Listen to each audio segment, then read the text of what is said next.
இயேசுவே அருகினிலே ஆவலாய் வருகிறேன். இயேசுவே அருகினிலே ஆவலாய்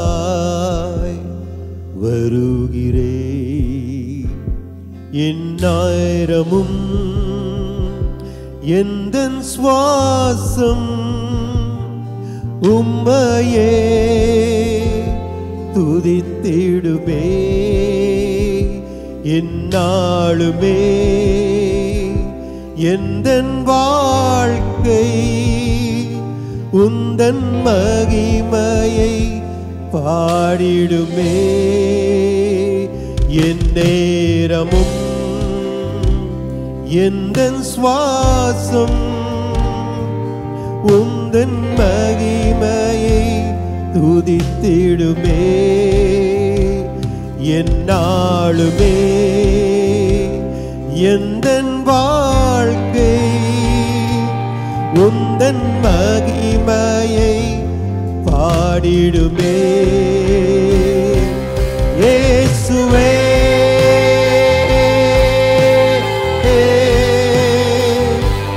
இயேசுவே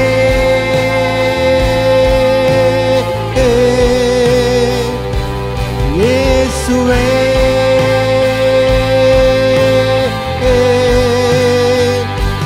இயேசுவே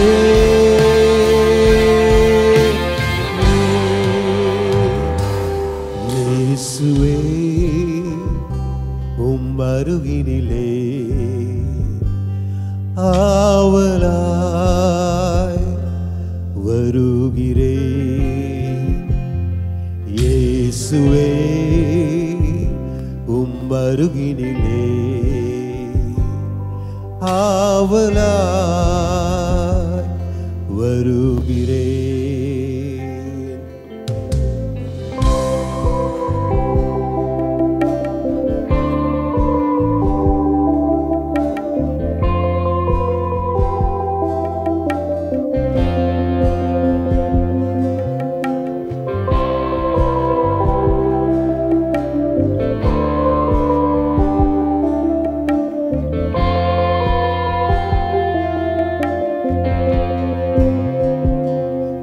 நேரமும்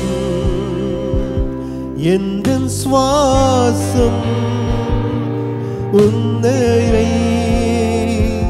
துதித்திடுமே. எந்நாளுமே எந்தன் வாழ்க்கை உந்தன் மகிமையை பாடிடுமே. என் நேரமும் எந்தன் சுவாசம் உம்மையே துதித்திடுமே. எந்நாளுமே எந்தன் வாழ்க்கை உந்தன் மகிமையை பாடிடுமே. இயேசுவே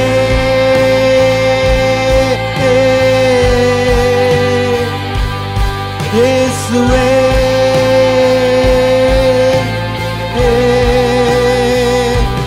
இயேசுவே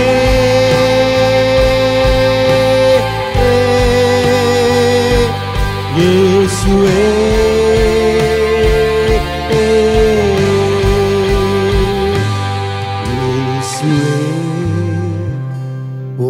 அருகினிலே ஆவலாய் வருகிறேன். இயேசுவே அருகினிலே ஆவலாய் வருகிறேன்.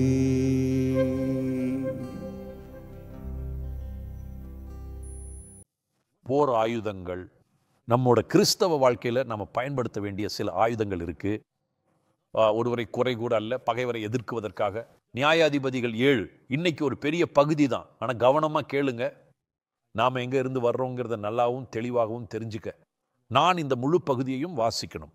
நியாயாதிபதிகள் 7:16 வரை 22 300 பேரை 3 பிரிவாக பங்கிட்டான். படையாக வகுத்து அவர்கள் ஒவ்வொருவன் கையிலும் ஒரு எக்காலத்தையும் வெறும் குடுவையையும் பானையையும் அந்த பானைக்குள் எரியும் தீபமையும் வைக்கூட தீவட்டியையும் கொடுத்து பானைகளுக்கு உள்ள தீப்பந்தங்களை வச்சாங்க. நான் செய்யறதை பார்த்து நீங்களும் செய்யுங்கள், கவனியுங்கள். இதோ நான் அந்த பாளையத்தினுடைய முன்னணியில் வந்திருக்கும் பொழுது நான் எப்படி செய்கிறேனோ அப்படியே நீங்களும் செய்ய வேண்டும். நான் கம்பை ஊதும்போது சகலமான பேரும் எக்காலம் ஊதும்போது நீங்களும் பாளையத்தை சுற்றி எங்கும் எக்காலங்களை ஊதி கர்த்தருடைய நாமத்தில் முழங்குங்கள். பட்டயம் கிதியோனுடைய பட்டயம் என்பீர்களாக என்று சொன்னான்.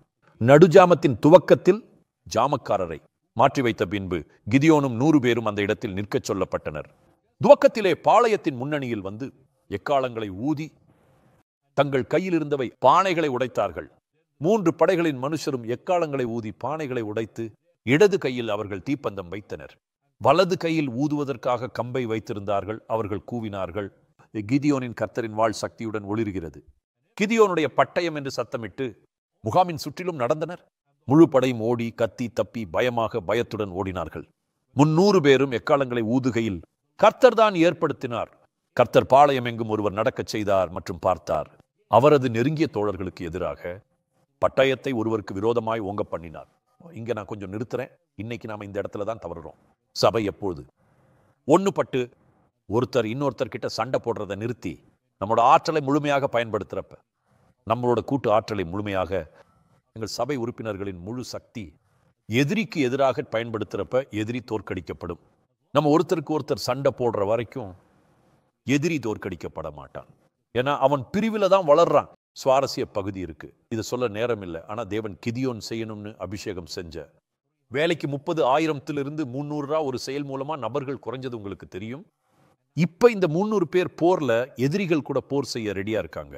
எதிரிகள் எண்ணிக்கையிலும் பலத்திலும் அதிகமாக படை ரீதியாகவும் படைத்துறை ரீதியாகவும் ஆயுதங்கள். ஆனா தேவன் எப்பவுமே தனக்குன்னு ஒரு முறை வச்சிருக்கார். தேவனோட முறைகள் அது எப்பவுமே தோத்து போகாது. தேவனோட முறை எப்போதும் சிறந்ததாகும். கிதியோனுக்கு தேவனுக்கு கீழ்ப்படுகிற அதிசயமான திறமை இருந்துச்சு. கடவன் எனக்கு 300 பேர் மட்டும் வேண்டும் ஏன் முயற்சித்தார்? இது நிறைய ஆட்களால் அல்ல, மெஷின்களால் அல்ல, என்னாலதான் அது ஆச்சுங்கிறதா நிச்சயமாக நிரூபிக்கத்தான். தேவன் அவங்களுக்கு சொன்ன ஆயுதங்களை கவனிங்க. முதல்ல அவர் அவங்க கிட்ட மண்பானைகளை எடுத்துக்க சொன்னாரு. அதுல தீபந்தத்தை, எரியுற தீபந்தத்தை அதுக்குள்ள வைக்க சொன்னார். எக்காலத்தை எடுத்து அவங்களை ஊதச் சொன்னார். போரின் முறையானது. ஒரு போர்க்களத்தின் எல்லையில் அவர்கள் மிகவும் கவனமாக மண்பானையை உடைப்பார்கள். அவங்க ஒரு கையில தீப்பந்தத்தை பிடிச்சுக்கிட்டு இன்னொரு கையில எக்காலத்தை பிடிச்சிருப்பாங்க மற்றும் எதிரிகளை நோக்கி ஓடி செல்கிறார்கள். இதுக்கு நீங்களே பேர் வைங்க. இது அர்த்தமா இல்லையா? அர்த்தம் இல்லாததா இருக்கு. தேவன் உங்ககிட்ட சொல்ற பல விஷயங்கள் அர்த்தம் இல்லாததா இருக்கும். எரிகோ சுவரை சுற்றி நடக்க சொன்னார்.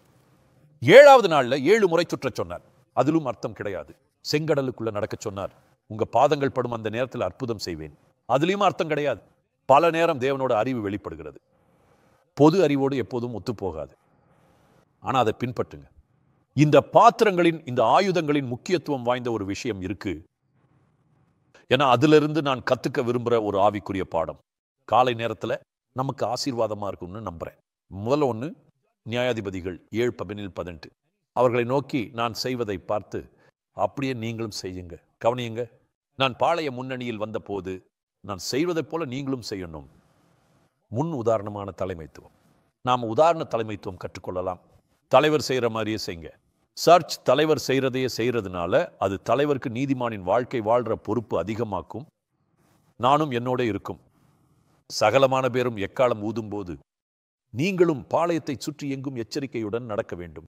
எக்காலங்களை ஊதி கர்த்தருடைய பட்டயம் கிதியோனுடைய பட்டயம் என்பீர்களாக என்று சொன்னான். ஆவிக்குரிய போரில் முதல் படி தேவன் மேல உங்களுக்கு இருக்கிற விசுவாசத்தை வெளிப்படுத்துறதாகும். தேவனோட வார்த்தையை அறிவிக்கிறது மூலமா தேவன் மேல உங்களுக்கு இருக்கிற விசுவாசத்தை வெளிப்படுத்துங்க. அவங்க முதல்ல கர்த்தருடைய பட்டயம் என்று நன்றாக கவனிங்க. முழு படையோடு கிதியோனுடைய பட்டயமும் கிதியோனின் தேவனும். தாவீது கோலியாத் கிட்ட என்ன சொன்னா? என் தேவனாகிய கர்த்தருடைய நாமத்தினாலே உன்னிடத்தில் வருகிறேன், சக்தியுடன் முழு நம்பிக்கையுடன் கர்த்தரின் நாமத்தில் செல்லுங்கள். தேவன் மேல உங்களுக்கு இருக்கிற நம்பிக்கையை வெளிப்படுத்துங்க. கர்த்தாவே, நான் பயப்பட மாட்டேன், நான் கலங்க மாட்டேன், நான் உங்க மேல சந்தேகப்பட மாட்டேன். எனக்கு உங்க வார்த்தை முழுமையாக தெரியும். நீங்க எனக்கு பயத்தின் ஆவியோ அல்லது கலக்கத்தின் ஆவியோ தராததுனால நான் என் தேவனாகிய கர்த்தருடைய நாமத்தினாலே உறுதி முறையாக முன்னே சென்று போவேன். புத்திசாலி மனசோடு நான் முன்னாடி போறேன்னு தேவனிட சொல்லுங்க. அப்ப வெற்றி கிடைக்கும். புது ஏற்பாட்டுல பட்டயங்கிறது ஆவியானவரோட பட்டயமாகும். பரிசுத்த ஆவியானவரோட பட்டயம் எது? தேவனுடைய வார்த்தை. வார்த்தையில நிலைச்சிருங்க. பரிசுத்தமாக்குற சத்தியம் அதுதான். அது ஜீவன் வல்லமையும் இருபுறமும் கருக்குள்ள எந்த பட்டயத்திலும் இருக்கு. எபிரேயர் 4:12 நம்முடைய கால்களுக்கு தீபமும் நம்முடைய பாதைக்கு வெளிச்சமுமாய் இருக்கிறது. சங்கீதம் 119, 105 இரட்சிப்பு உண்டாவதற்கு அது தேவ பெலனாய் இருக்கிறது. ரோமர் 1:16 வார்த்தையை பயன்படுத்துங்க. உங்கள் புகழ்களை கம்பை ஊதுவதன் மூலம் முழங்கி பாராட்டுங்கள். நியாயாதிபதிகள் 7:19 நடுஜாமத்தின் துவக்கத்தில் ஜாமக்காரரை மாற்றி வைத்த பின்பு கிதியோனும் அவனோடு இருந்த 100 பேரும் அந்த ஜாமத்தின் துவக்கத்திலே பாளையத்தின் முன்னணியில் வந்து எக்காலங்களை ஊதி தங்கள் சக்தியுடன் முழுமையாக கையில் இருந்த பானைகளை உடைத்தார்கள். எக்காலத்தை ஊதுவது ஏன்னா தேவனுக்கு மகிமையை தர்றது மட்டுமே அந்த நேரத்தில் நடக்குது. முழு நம்பிக்கையோட உங்களோட எக்காலத்தை ஊதுறதுன்னா என்ன? தேவனை துதிப்பதாகும். புகார் செய்யாதீங்க, கெட்டதை யோசிக்காதீங்க. நம்முடைய எக்காலத்தை ஊதுவோம். நம்ம விசுவாசமா பேசுவோம். உங்க எக்காலத்தை திறந்து வாயை திறந்து தேவனை ஆராதனை செய்யுங்க. கர்த்தாவே, எல்லாத்தையும் புரிஞ்சுக்க முடியல, எல்லாம் தெரியலனாலும் நான் உங்களை ஆராதனை செய்ய போறேன்னு சொல்லுங்க. நீங்க உண்மையான ஆராதனை செய்கிறவராக இருக்கும்படி பரிசுத்த ஆவியானவர் உங்களை உடைக்க அனுமதிங்க. எக்காலம் ஊதி தேவனை துதிங்க. 3வது விஷயம், பானைகளை மண் பாத்திரங்களை உடைக்கிறது மூலமா தேவனுக்கு கீழ்ப்படிங்க. உடைப்பது எளிதா? கிடையாது. முறையாகவும் உடைக்கப்படுறது வலி தரும். தேவன் என்ன உடைத்த ஒவ்வொரு நேரமும் நான் வலியில அழுதுருக்கேன். ஆனா அந்த உடைப்பு மதிப்பு மிக்கதாகும். உடைப்பு மிக மதிப்பு மிக்கது. அதனால கிதியோன் கூட 100 பேர் வந்தாங்க. நடுஜாமத்தின் துவக்கத்தில் பாளையத்தின் முன்னணியில் வந்தாங்க. ஜாமக்காரரை மாற்றி வைத்த பின்பு எக்காலங்களை ஊதி பானைகளை சக்தியோடு உடைத்தார்கள். நீங்க தேவனால உடைக்கப்படலைன்னா தேவன் உங்களை பயன்படுத்த முடியாது. நீதியின் கருவியாக 3வது மிக முக்கிய ஆவிக்குரிய அம்சம் உடைதல். சேவையில நான் இதை புரிந்து கொண்டுள்ளேன். நீங்க அதிகமா உடைக்கப்படுறப்ப நீங்க அதிகமா ஆசீர்வதிக்கப்படுவீங்க. முன் கேபி யோகன்னானின் மனைவி எழுதிய ஒரு அழகான ஆன்மீக புத்தகத்தை படித்தேன். ஆனா அவங்க பேர் எனக்கு ஞாபகம் இல்லை. ஆனா ஒரு நோக்கத்திற்காக உடைக்கப்படுதல் என்ற தலைப்புல ஒரு அழகான புக்கை சகோதரி யோகன்னான் எழுதியிருக்காங்க. நீங்களும் நானும் ஒரு நோக்கத்துக்காக உடைக்கப்படுறோம். அதனால நாம உடைக்கப்பட இடம் தருவோம். உடைக்கப்படுதல் என்பது போர்ல ஒரு ஆயுதமா இருக்கு. உடைக்கப்படுதல் என்பது ஒரு அனுபவத்தின் விளைவு. உடைக்கப்படுதல் நம்மோட பலவீனத்தை வெளிப்படுத்துது. உடைக்கப்படுதல் நம்மோட அடையாளத்தை மாத்துது. நான் உடைக்கப்பட்ட ஒவ்வொரு தடவையும் சிறந்த நிலைக்காக உடைக்கப்பட்டேன். தேவனை நன்றி சொல்றேன். கசப்போடு இருக்காதீங்க, சிறந்தவங்களா இருங்க. கடைசி பாடம், எரிகிற தீப்பந்தம் சக்தியோடு செயல்படும். கர்த்தருக்காக பிரகாசிங்கள். ஒரு விளக்கு எரியலைன்னா அதால என்ன பயன்? நீங்க தேவனுக்கு பயன் உள்ளவங்களா இல்லைன்னா உங்களால பயன் என்ன? உற்பத்தி வாயாக இருங்கள். உங்க வெளிச்சம் எப்போதும் பிரகாசமாக பிரகாசிக்கட்டும். தேவனோட வெளிச்சம் இல்லைன்னா நீங்க உங்க வாழ்க்கையில் இருக்கிற இருள எப்படி பயணிப்பீங்க?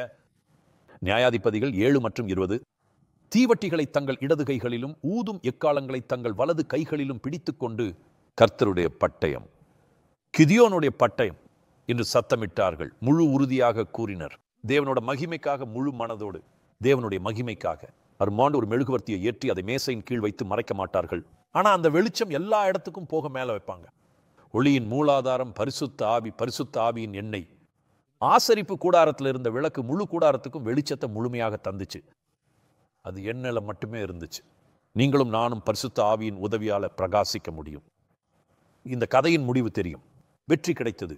நீங்கள் நியாயாதிபதிகள் வாசித்தீர்கள். நேரம் இல்லை, என்னோட நேரம் முடிஞ்சிருச்சு. நீங்க அதை படிங்க, தேவனை நம்புங்க. நீங்க ஒருபோதும் வெட்கப்படுகிறேன். பிதாவே, மீண்டும் நன்றி சொல்ல விரும்புகிறேன். நாமும் நீதிபதிகள் 7 கேட்டிருக்கிறோம். எங்களோட மனுஷ அறிவுக்கு பொருந்தாத விஷயங்களை செய்ய எங்களை சொல்லுவீங்க. ஆனா உங்களை தவிர யார்கிட்ட கேள்வி கேட்க முடியும்? ஆண்டவரே, நீங்களே தேவன். நீங்க உச்ச அதிகாரம் உள்ளவரா இருக்கீங்க. நீங்க எல்லாமே தெரிஞ்சு வச்சிருக்கீங்க. நீங்க தான் ஞானமா இருக்கீங்க. இயேசுவின் நாமத்தில் ஆமென். என் நேரமும் எந்தன் சுவாசம் உந்தன் மகிமையை துதித்திடுமே. என்னாலுமே எந்தன் வாழ்க்கை உந்தன் மகிமையை பாடிடுமே.